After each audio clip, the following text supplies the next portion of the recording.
بنك مصر يعلن رسميا عن طرح ودائع جديدة بأعلى فايدة موجودة في السوق في الوقت الحالي وأعلى من أي وديعة موجودة حاليا. فتابعونا بقى للآخر لمعرفة المنتجات الجديدة اللي طرحها بنك مصر.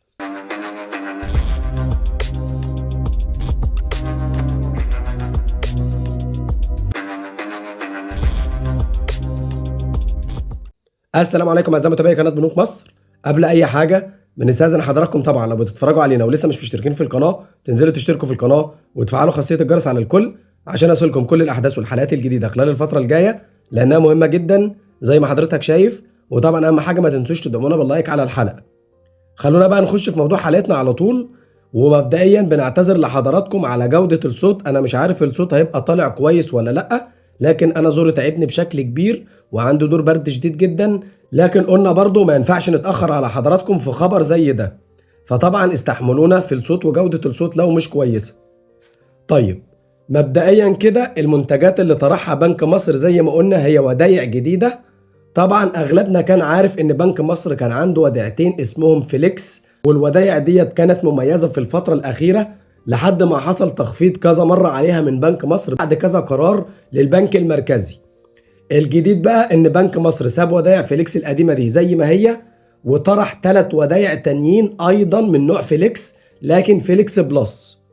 فخلونا معلش الاول نبدا بالودايع اللي كانت موجوده وما زالت موجوده قبل كده بالفايده بتاعتها، ونقول لك الجديده اللي طرحت دلوقتي عشان تشوف الفرق ما بين الفوائد هنا وهنا، ونقول لك ايه الفرق ما بين الاتنين اصلا وليه بنك مصر طرح الجديده ديت وساب القديمه زي ما هي. فالقديمة أول واحدة وديعة فيليكس لمدة 6 شهور، العائد عليها حاليا 14%. وطبعا أي عائد بتقل لحضرتك هو عائد سنوي وبعد كده بتقسم بقى على الدورية بتاعتك. فهنا المدة أصلا بتاعت الوديعة 6 شهور، يبقى هتقسم العائد السنوي ده على 2.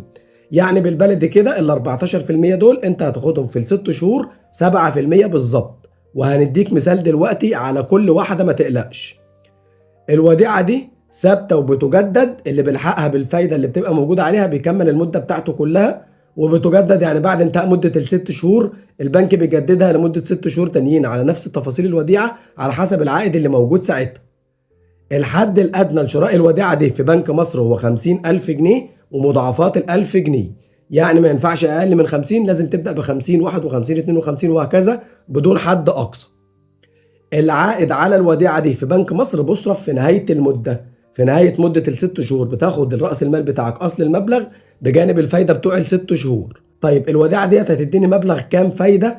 لو انا عملتها مثلا ب 100,000 جنيه هتضرب ال 100,000 جنيه في 14% هيديك 14,000 جنيه. اتفقنا ان ده عائد سنوي، فعشان اعرف العائد اللي انا هاخده في مده ال6 شهور هتقسم ببساطه ال 14,000 جنيه على 2، يبقى انت هتاخد في نهايه مده ال6 شهور على الوديعه 100,000 جنيه. ال 100,000 جنيه بتوع حضرتك راس المال بجانب 7,000 جنيه فايده على الوديعه دي في ال6 شهور. تاني وديعه كانت موجوده في بنك مصر وما زالت موجوده من الودائع القديمه وهي وديعه فليكس لمده 9 شهور، العائد عليها حاليا 12.75%، ايضا عائد سنوي، لكن هنا دوريه الصرف في الوديعه دي شهري، بتاخد العائد كل شهر، وايضا طبيعتها ثابته وبتجدد، والاسترداد متاح على الودائع ديت كلها في اي وقت سواء الجديده او القديمه، تقدر تستردها من تاني يوم عادي. ودي ميزه من مميزات الودائع عن الشهادات. الشهادات لازم تستنى 6 شهور والكلام ده كله، الودائع لا، من تاني يوم تقدر تكسرها عادي وتستردها على حسب بقى جدول الاسترداد في البنك وعلى الوديعه دي. الوديعه دي الحد الادنى لشرائها ايضا 50,000 جنيه زائد مضاعفات ال1000 جنيه. برضه لو هتعملها ب 100,000 جنيه فهتضرب ال 100,000 جنيه في 12.75% هيديك 12,750 جنيه. ده كده العائد في السنه، لكن احنا المده بتاعت الوديعه ديت 9 شهور. فلو بحسبه بسيطه قسمتها او اي حسبه هتحسبها ايا كان، المهم ان انت تحسبها صح. انا حسبتها ان انا قسمت ال 12,750 على 4 هيدينا 3,187. لو ضربناهم في الثلاث ارباع هتديك 9,562 ونص. لو قسمتهم على 9 لان هنا العائد بتاخده شهري، يبقى انت كده كل شهر في الوديعه ديت هتاخد 1,062 جنيه. طيب ده كده القديم، ومعلش استحملونا كان لازم نقول القديم عشان يبان الفرق ما بين القديم والجديد. بالنسبه للودائع الجديده اللي طرحها بنك مصر اسمها ودائع فيليكس بلس. اول وديعه ايضا لمده 6 شهور، العائد عليها حاليا طرحها بنك مصر بفايده 17%، وايضا ده عائد سنوي، لكن دورية صرف العائد في نهاية مدة ال6 شهور، وايضا طبيعتها ثابتة وبتجدد، والحد الادنى لشرائها 50,000 جنيه. لكن الشيت في بنك مصر على الوديعة ديت، الفئة بتاعت الوديعة مش مكتوب فئة كام، مش مكتوب ان هي مثلا 50,000 جنيه ومضاعفات ال1000 جنيه زي الودائع التانية، لا مش مكتوبة. فدي في الاغلب المبلغ المتاح ليها ان انت تقدر تشتريها هو 50,000 جنيه، مش اكتر من 50,000 جنيه ولا اقل من 50,000 جنيه. وبرضه لو هتروح البنك اتاكد من النقطة ديت، هل متاح اكتر من 50، ومضاعفات الوديعة دي ايه لو موجودة او متاحة، ولا هي 50,000 بس. ممكن حد يجي يقول طب ينفع اشتري اتنين كل واحدة ب50؟ يعتقد ينفع، لكن برضه اتاكد من البنك الاول قبل ما تعمل الحركة دي. الاسترداد ايضا على الوديعة ديت زي ما قلنا في اي وقت. هنفترض بقى ان انت لو هتعمل مثلا الوديعة ديت ب50,000 جنيه، هتضربها في 17% هتديك 8,000 ونص. ده كده العائد السنوي، هتقسمه على 2، يبقى انت كده في نهايه مده ال6 شهور هتاخد ال 50,000 جنيه راس المال بتاعك زائد 4,250 جنيه الفايده.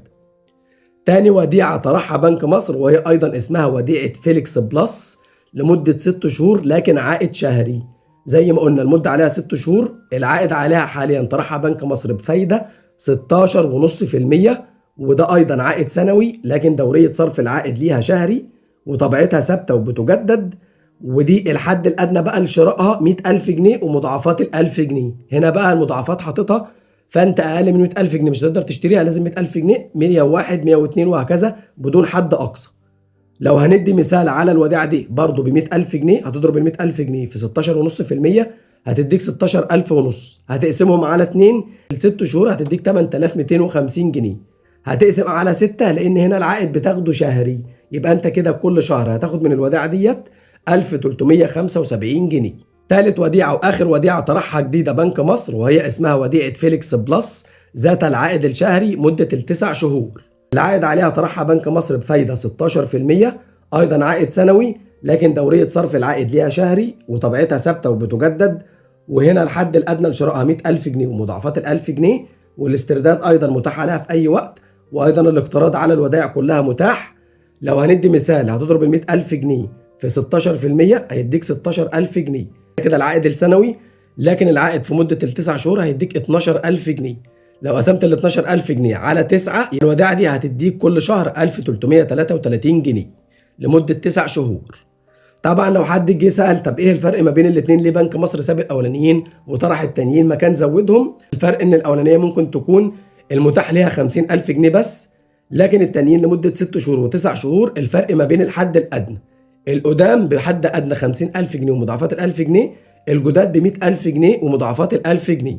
فطبعا لو انت معاك 100,000 واكتر من 100,000 هتروح طبعا للجديده افضل، في 17%، في 16.5%، في 16%، بدل ما تروح تاخد 14% او 12.75%. بس يا سيدي، ده كده كان كل موضوع حلقتنا النهارده، ونشوفكم ان شاء الله في حلقات جديده. شكرا.